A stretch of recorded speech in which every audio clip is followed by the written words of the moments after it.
Let's go ahead and get started. We've got a lot of people wanting to talk today. No. Imagine that in a crowd like this, having a lot of people wanting to talk.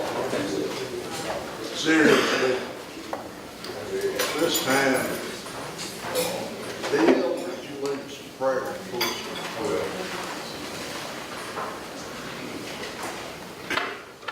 Our kind and most gracious Heavenly Father, we come to you this morning, thank you for this another day that you've given us, for the blessings of this life. We thank you, Lord, that we have the opportunity to get together at times like this, in places that we can talk and enjoy the freedoms that we have in this country. We're thankful for that, Lord. We ask that you be with us during this time today, that the things that we say, the things that we do, and the actions we take will be pleasing in your sight. We thank you for the food that we've had this morning. Bless those who prepared it. Help us that we might use it to further your service. These things we ask in Jesus' precious name. Amen. Scott, would you please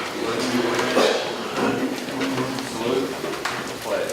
I pledge allegiance to the flag of the United States of America and to the republic for which it stands, one nation under God, indivisible, with liberty and justice for all. Thank you. It's always good to see a crowd like this out on a cold Saturday morning or any other Saturday morning. At this time, I'd like to recognize and introduce our elected officials who may be here with us. If I can, let's start over here, Senator Steve Williams. Good morning, everyone. Happy Veterans Day for all y'all that have, all you that fought for us. We have the right to be here today to assemble, and we appreciate that. My father, Jack, sends his regards. It is Veterans Day, and he is working in Scottsboro for that program. So, but thank y'all. Thank you for everything. Thank you.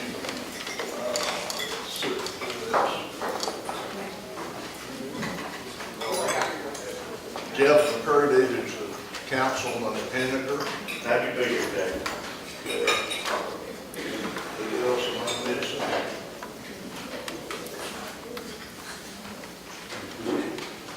Oh, well, yeah, I got that far. Yes. Probate Judge Ronnie Osborne. Good morning. I echo what Senator Livingston said. Happy Veterans Day. And just want to remind people that the election December the 12th, poll working class will be November the 21st at 5:30 for the poll workers that's here. And just to pass that around, it will be at the city auditorium at 5:30. And again, I think Collinsville's got a ribbon cutting on their Veterans Day park today at 11 o'clock for anybody that wants to come down there. And they've done a lot of good work there. It looks neat. It's real good looking. Where? In Collinsville, right there at the railroad track, at the one red light, turn left. We got two red lights now, got a picture with you. Is all poll workers that's in? All poll workers need to attend, yes. It's by law, we have to do it again because it passed the time margin. So, but anybody that can't be there, it'll be just like it was, except we'll have a write-in. And I figure that's going to there'll be a lot of write-ins, so get prepared for that. And I think we got Nathaniel Littleton here too. Yep. Representative Nathaniel Littleton. Good to be here this morning. Good morning to everybody, and thanks for that. Like Steve said, and Bonnie certainly thanks for that, because they're the reason we're here today. We're able to do the things we do, and this is part of it. So thank you guys. And Circuit Judge Jerry Taylor. Good morning. Good to be here. Is there anybody else I missed?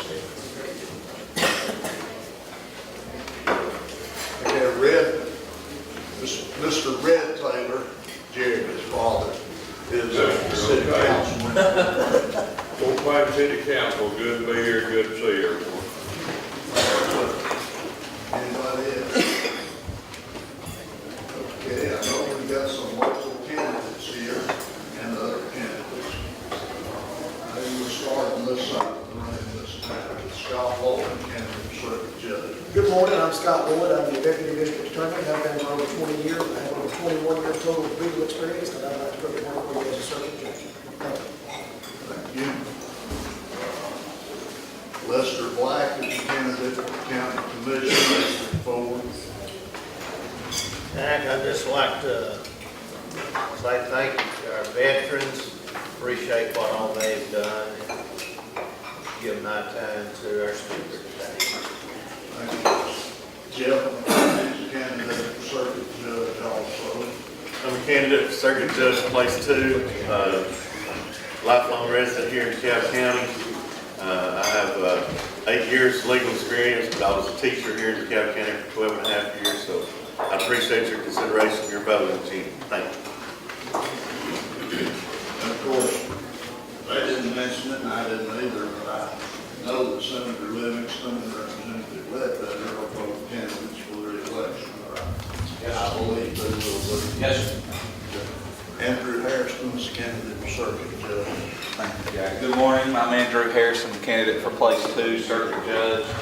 And, on Veterans Day, it's important to remember that they have fought for us, but we've still got a job to do. Part of that job is, as a circuit judge, you protect the laws and you protect the Constitution that our veterans fought for.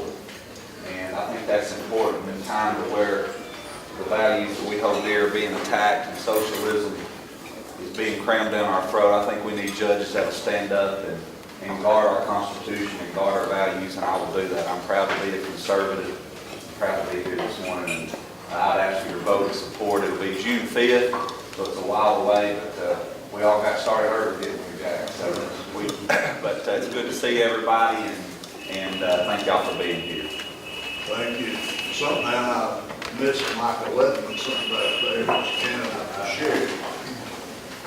All these papers are sitting in front of you. I am Michael Evans, and I'm currently the Chief Deputy of the Sheriff's Office. Been over there for about 17 years. I'm pursuing the office of Sheriff. I greatly appreciate your support. I too would like to thank our veterans that we have here today. If it wasn't for their sacrifices and willing to serve, what a shape we'd be. Good to be here. And back in the back corner, there's Blevins, candidate for County Board of Education. Hey, I'm Arlen Monk Blevins, and I'm running for DeKalb County Board of Education, District 3, and I'm proud to be here this morning, and just like everybody else said, I'm proud of, what the veterans have done and what they mean to us and what they've done for our country, and just glad to be here. Are there any other candidates other than our speaker that I have missed? Okay. Now, I've had a couple of requests from local people who'd like to say a few words. One of these was Bob French, and I'll bet, among other things, I bet he'll tell you about some books he has with him. You want Not talking about my book, I want to say a few words about Judge Roy Moore. I was not one of his supporters. I've been in his court in Gadsden. He was an excellent judge. I have worked for him in the Supreme Court. He's written some great opinions. Still, I thought he was a little bit eccentric, just a twist off center. And I did not support him. I did not support Luther Strange. But I did hold my nose and vote for Moore. And the thing that bothers me now is that Moore has been smeared. Yesterday, I sent him $100, just seed money, just something to show that he had somebody thinking about it. Because I am the only person in this room who has been the victim of a Democrat smear. And it's terrible to live through. And it's hard to combat. You can't combat it. Benny West met me in a restroom and said, Bob, do you know what they're saying about you out in the county? I said, yeah, I know, I'm the father of Judy Neely's baby and all of that stuff. He said, yeah, he said, but that's not the worst part about it. He said, the worst part about it is the Republicans who believe it. Because the whole thing aimed against me was against the Republican Party because I was sort of Mr. Republican, having been the county chairman and all that stuff. And so at the Democrat Beat Committee meeting in Fife, a certain politician got up and said, Bob French is in love with Judy Neely, let's spread it everywhere. And so it started and it went all over the county, and now as I go to these book signings, book signings, people come up to me and say, "Were you really the father of that baby?" Well, I got news for you. If I were the father of that baby, he'd be named French and practicing law with me. Very simple. I mean, so that's when I adopted 2 children. Well, but anyway, people who claim you have a baby in jail have not been in jail and certainly have never been in prison. But the thing was that it was a good smear and it worked. And I'm not a victim, I recovered from it. Now, I think so, because people still bring it up at book signs as far away as Mobile. But anyway, the point I'm making to you is, Roy Moore is our candidate. He's the only candidate we've got. I know Doug Jones personally. He and I defended one of the 10 most wanted together. In 1990, he chaired the committee that selected me as the outstanding criminal defense lawyer in Alabama and awarded me the Roderick Beto Award. And I appreciated that. And I appreciate Doug Jones. He's a wonderful person. He's a good man. He's honest, trustworthy, you name it. But he is a liberal, dyed-in-the-wool, left-wing Democrat. And he's against everything you stand for. And so our choice is Roy Moore. And that's why I asked Jack, let me say a couple of words for Roy Moore, because I've been there and done that. There's no defense. The machine is against you, and you just have to live it down. And Roy Moore is our candidate, and I ask all of you to get out and support our candidate.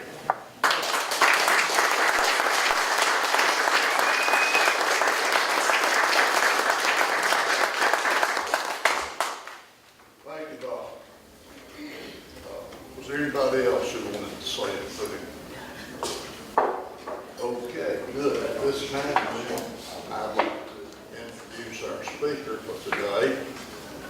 I suspect that a lot of you who are fans of the Rick and Bubba show probably already know about this gentleman. Others may know about him some other way. But without taking a lot of his time, we have with us Scott Dawson, who is an evangelist from Birmingham, who is a candidate for governor. If you come on up, so I'd like you to tell us a lot more about yourself. I understand. Thank you. I appreciate you allowing me to be here. Good morning. Good morning. Allow me to also say Happy Veterans Day. I mean, we live in we're biased, the greatest state of our country. We have over 400, in fact, I think over 410,000 veterans that call Alabama home. We're only 26 in population, but we're in the top 10 in per capita participation in our armed forces. So Alabama loves to serve. And with that, my journey began in that I was walking down the highway of life. My wife and I, we grew up in outside of Birmingham. I grew up in Inslee.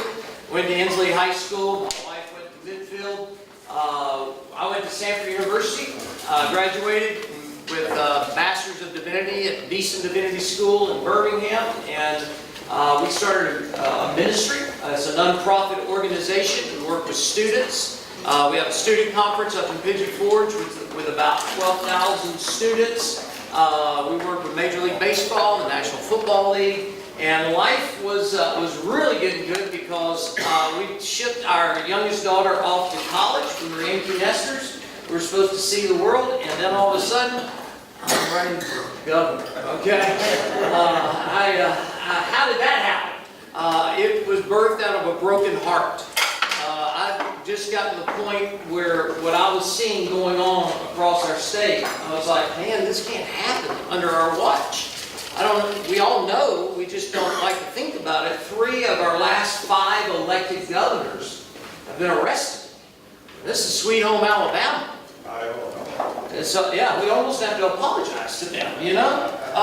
And we got to the point where I became part of this loosely held together grassroots organization to find someone that just we wouldn't allow just to check a box and to come in and do like a little speech, because let's be honest, I can fool you, you can fool me, but we can't fool ourselves.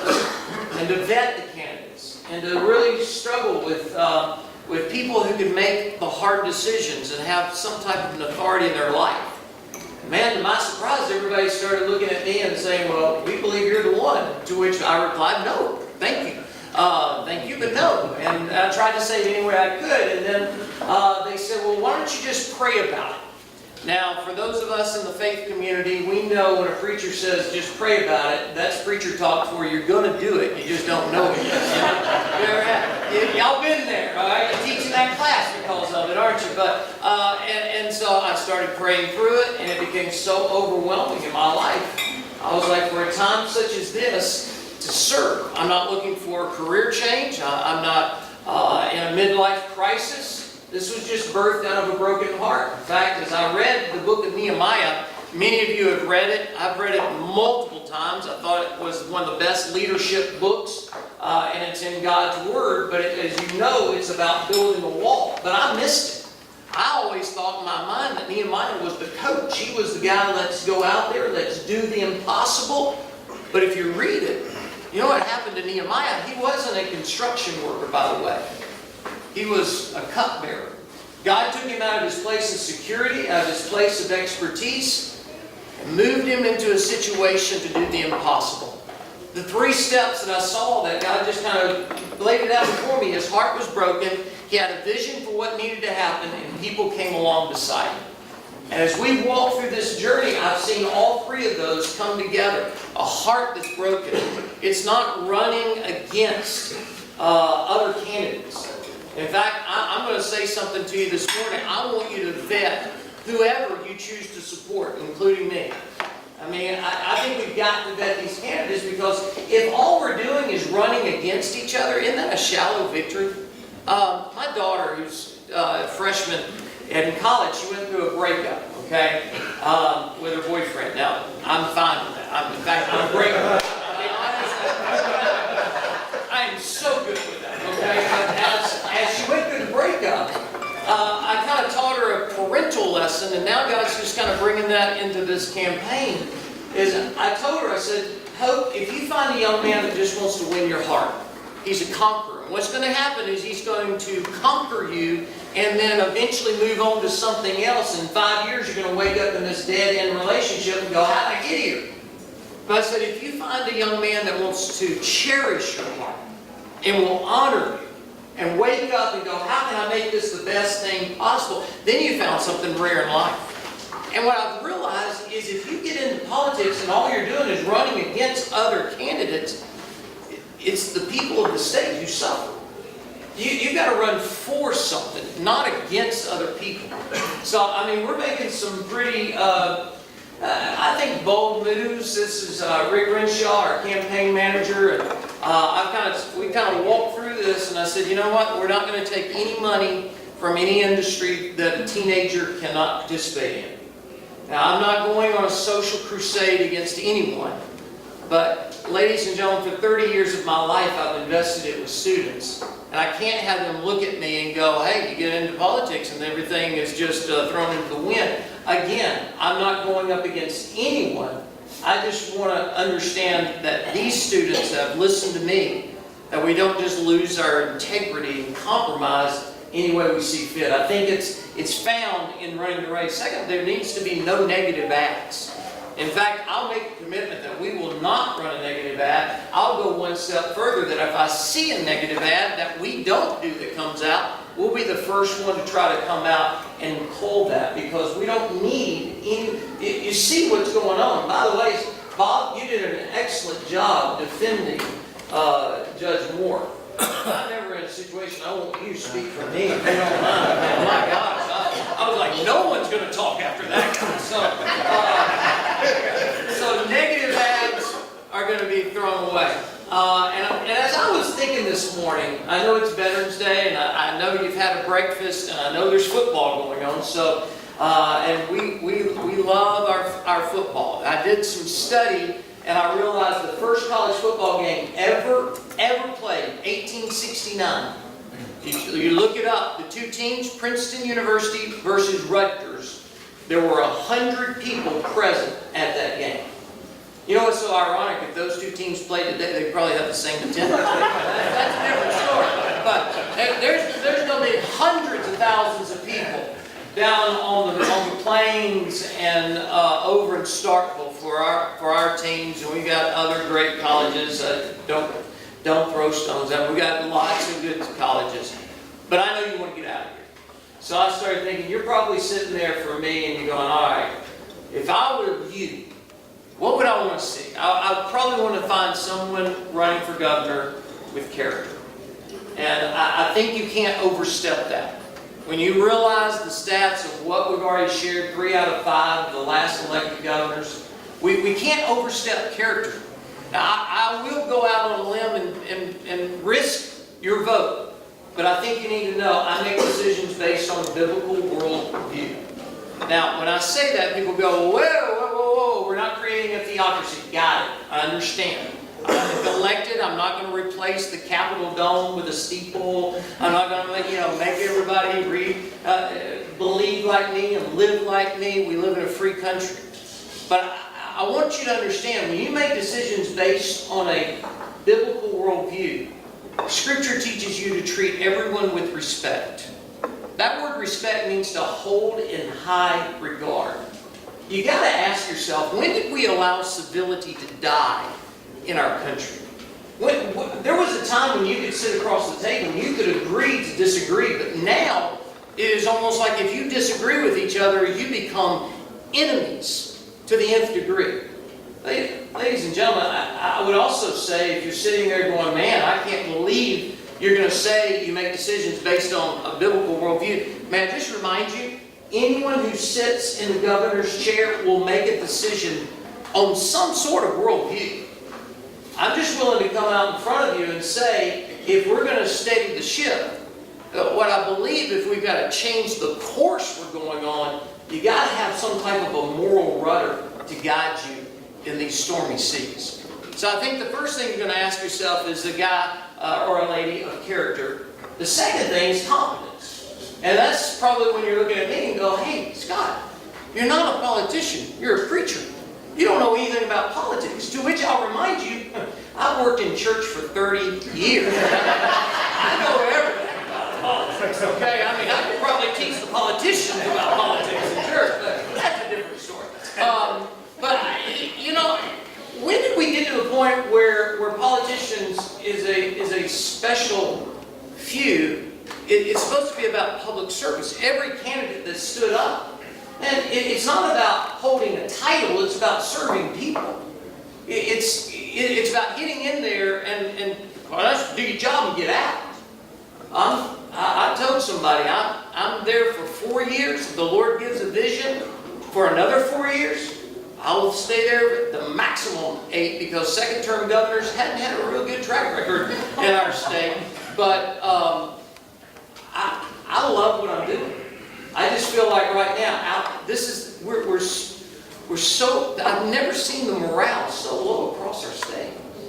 Guys, we could ricochet out of this thing, and we could change the country from Alabama. A minister is someone that sees every aspect of life. I know a businessman, and everybody wants a businessman or a business person to be the chief executive.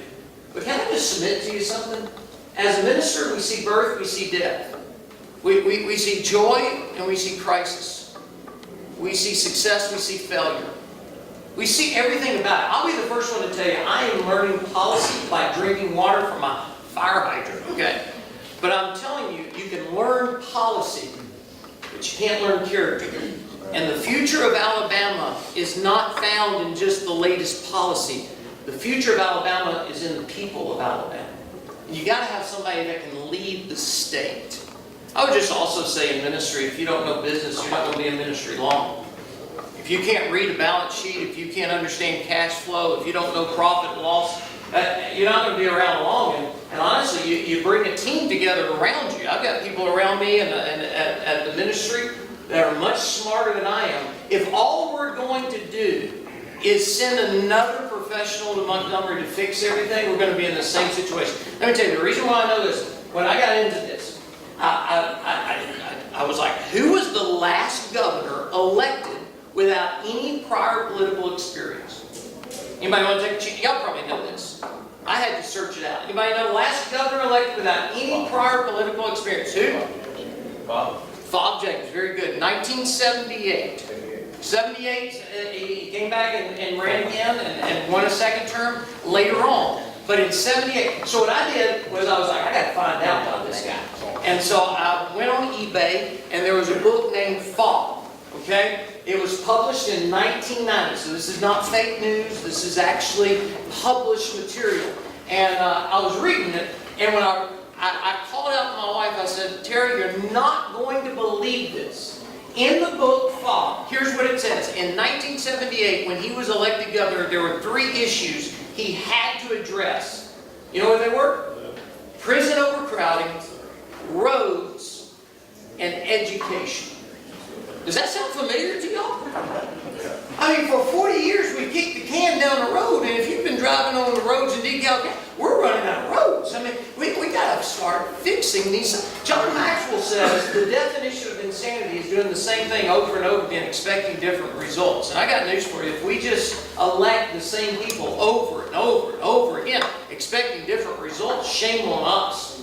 So as you're looking at this, I know character, competence, and if you're asking, what are you going to do? I just don't know what time. What time do you want me to be done? You let me know. Right now? I'm done. Okay. Okay. Yeah, I believe you will. He's staying behind me, or sitting behind me right now. But I think if you're looking at this, you got to start looking at the economy. What Trump is doing in D.C. and I would just suggest, just like Bob said earlier, if Roy Moore wasn't your candidate, may I just remind you, he is the Republican nominee. And if you want Trump's agenda to keep going forward, we've got to get behind the Republican nominee, because this could shift the power in D.C. But you know what? I was in a boardroom with a CEO, and here's what he said. He said, every month we get around this table and we joke, we should move our company to Atlanta so Alabama will come and recruit us and give us the incentives that they're giving all these other industries they're trying to recruit to Alabama. And when I heard that, I went, that's ridiculous. Ladies and gentlemen, we've got to cut the tape of bureaucracy to allow Alabama businesses to grow. Small businesses, they're the backbone of our state. Why would we not want to incentivize Alabama businesses to grow and expand and recruit? Because you know what Alabama businesses do that most of the recruited industries coming to our state do not do? Pay taxes. And when Alabama businesses grow, our revenues seem to increase. You see, I'm not here. If you're not careful, in politics you come in with all the answers. But in life, in leadership, you ask the right questions. But we've got to start asking the questions, why? Why is it that 93% of our budget is earmarked in the state of Alabama? You know why? Because we don't trust Montgomery. You know, we're talking about building a wall. Well, we built a wall around our budget going, we don't trust y'all. So don't overstep. Number one, you better have a person of character. The third thing I would probably want to ask if I were you is does he have a chance? You know, I may like the guy, and I may like, hey, they've got some good ideas, but I'm not going to invest. I'm not going to create sweat equity if they ain't got a chance. So what's the pathway? Because I could say I want to play in the NBA. Look at it. I ain't got a shot at playing in the NBA. So as I look at governor, when I got into this, I had to really pray through, Lord, what is the pathway? And then it's through those student conferences. 30 years of speaking in churches and high school assemblies and arenas around our state. The only one that probably knows more back roads than me in Alabama is James Spann, okay? And I'm going to let him keep that title. But I'm all over this state, and And, you know, just, I think it was it Thursday? We started out, our day consisted of being in Selma at 7 a.m. from Birmingham for breakfast. Then we went to Fairhope for a lunch, and then back in Birmingham for a dinner that evening. And in all three of those meetings, there were people who grew up in our conferences. In Selma, it was a young man that grew up in our conferences. Now he's a youth pastor. He took me around. He introduced me to his friends. Fairhope, it was a lady, a single mom, whose both of her children grew up coming to our conference, and she took us around and said, I want you to meet this guy. It's the grassroots of our state. And then just like you said, Jack, Rick and Bubba, if y'all ever question the army of Rick and Bubba, the day he announced on their show, 7,000 Alabamians went to our website and Facebook page to sign up to volunteer to be a part of this campaign. We are now over 17,000, and the number just continues to climb. So I believe in the grassroots. I mean, we're not going to raise as much money as a seasoned sitting politician, but that's okay. You know what you learn? You don't really need the money, you need the people's support. If I could give you a little recap, in 2008, in our nation, the establishment went behind a guy named John McCain. Alabama voted overwhelmingly for Mike Huckabee. 2010, I think the state establishment went behind Bradley Byrne, but the grassroots went behind a guy named Robert Benton. 2012, the nation went behind Mitt Romney. Alabama went for Rick Santorum. All three of those were the evangelical candidates that were going into their lane. I think we've got a great shot. But when I get there, what do I ultimately want to see happen? I mean, I just kind of look through this and go, all right, what would be the best outcome? And to me, for the sake of the football people in this room, and it's not an Alabama-Auburn thing, please, whoever you root for, do not throw stones at me. But this is just fact. When Nick Saban went into Tuscaloosa, he took a team that for 15 years had been okay, but they couldn't get over the hump. His second year there, they went undefeated in the regular season. They went, oh my goodness, that was a good choice. I mean, he rebounded. Well, let's just fast forward to today. They're one of the major teams. In fact, I'd probably say they are the team by which other teams are measured. They set the standard. And everybody goes, what happened? He must be a good coach. Yeah, he's a good coach. He got good players. Got good facilities. You know what happened? He changed the mindset. And if I could just lay out before you what I want to see happen, is I want to see Alabama's mindset be changed. That we realize how special we are. That we start putting our best foot forward instead of shooting ourselves in the foot. Now, I will remind you, his first year as coach, he lost to Louisiana Monroe.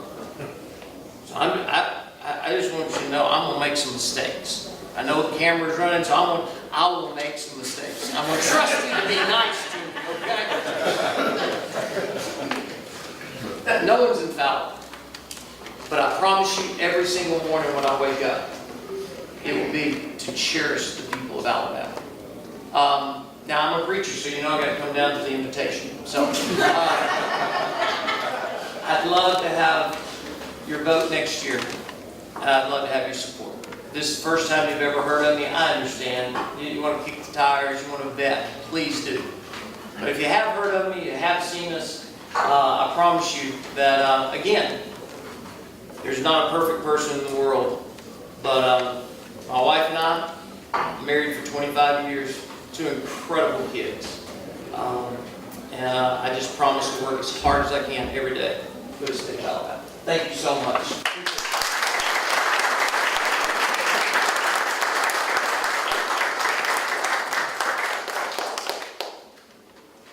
Well, we've got some time left before we normally end, so questions?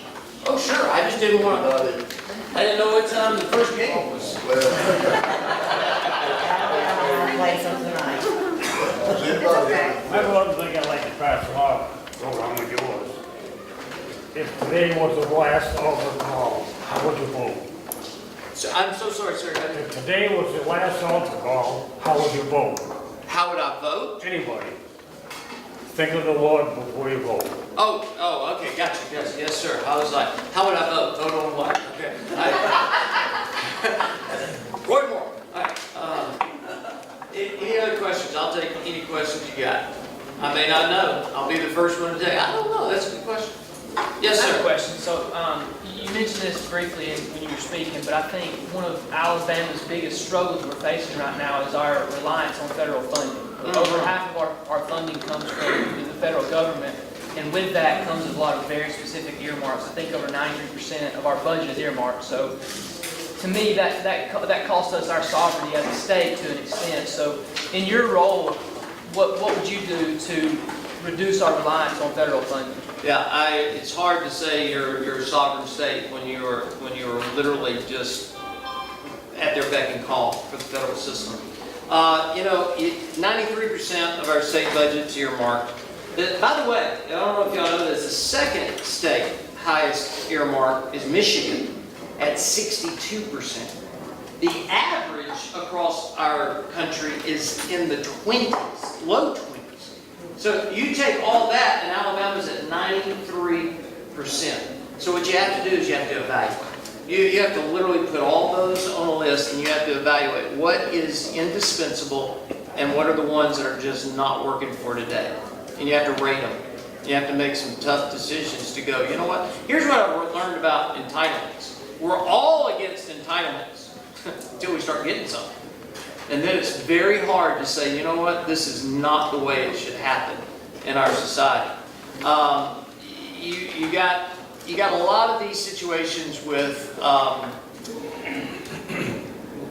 the earmarks. Some of those are not going to be removed. You try and you're going to be you're just done. Okay, but you can take some of those that are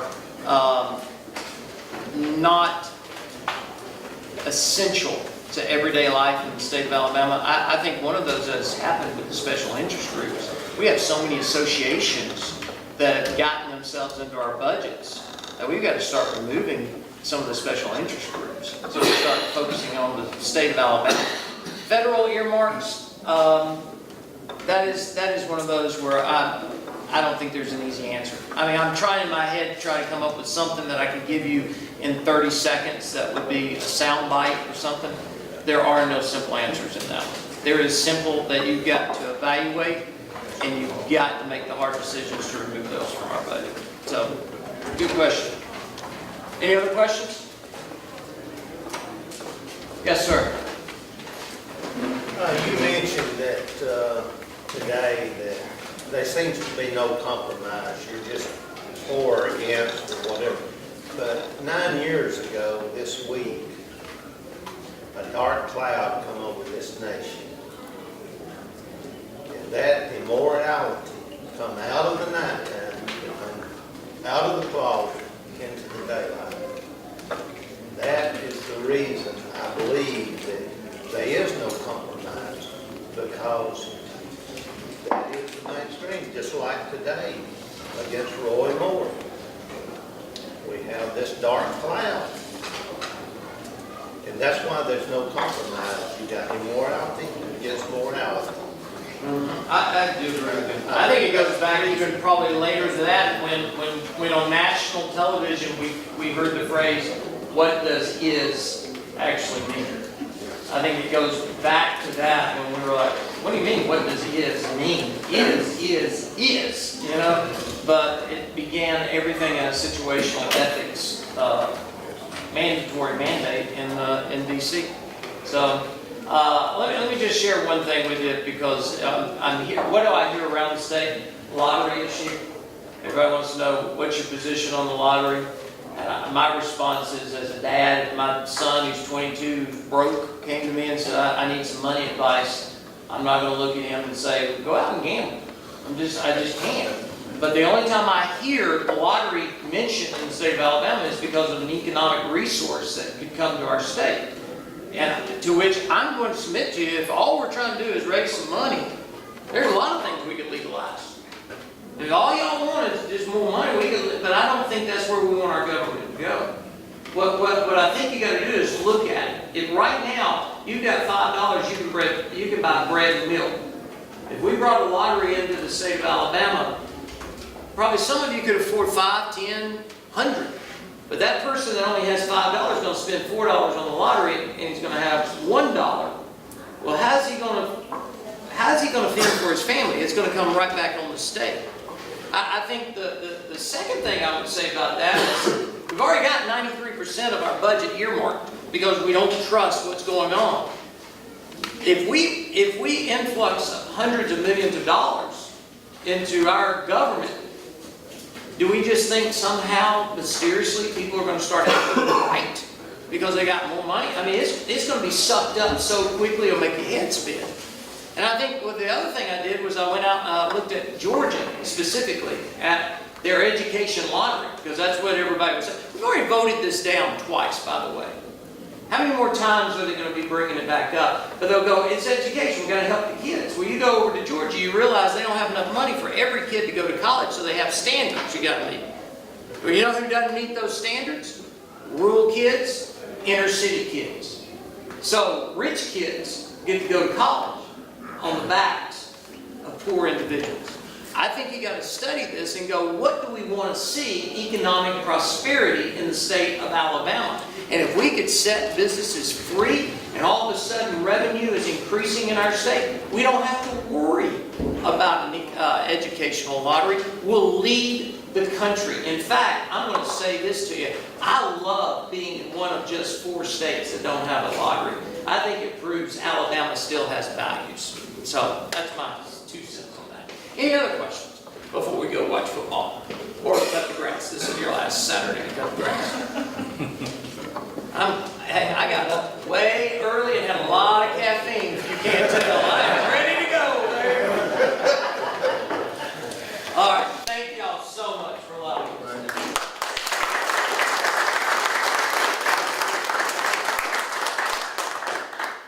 Our county chairman, Scott Vaughn, is here this morning, and I think he'd like to talk to you about some tickets. We've got the Christmas dinner coming up on the December the 9th, and I'll have tickets available at $50 a piece, and we'll sell tables as well. I've talked to you guys about this for a long time now. We're finally getting it all together. It's going to be a good event. I've talked with Pat Bestie's going to be catering it. We're going to actually have a 12-ounce ribeye this time, so we're not going to cut you short on the food. So there's no excuse this time if you're not showing up.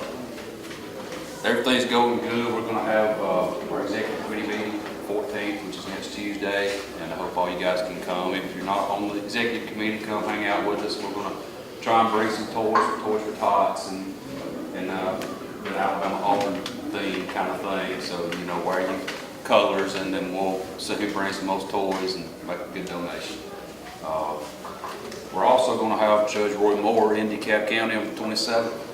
I don't know for sure the venue yet. We're working that out, but we are going to have him up. So, you know, like everybody else has said, he is our candidate until proven otherwise, and we need to carry on. If I was in his situation, I would hate to know something was, you know, said against me, whether it's true or not. That's not for us to decide right now. I mean, you know, he is our candidate. We're all Republicans. We need to stay together and move forward. So, that's all I got. Thank you, Scott. It always brought to my attention that if anybody has a problem with voting for Roy Moore, then the thing to do is go in a special election and just vote straight Republican.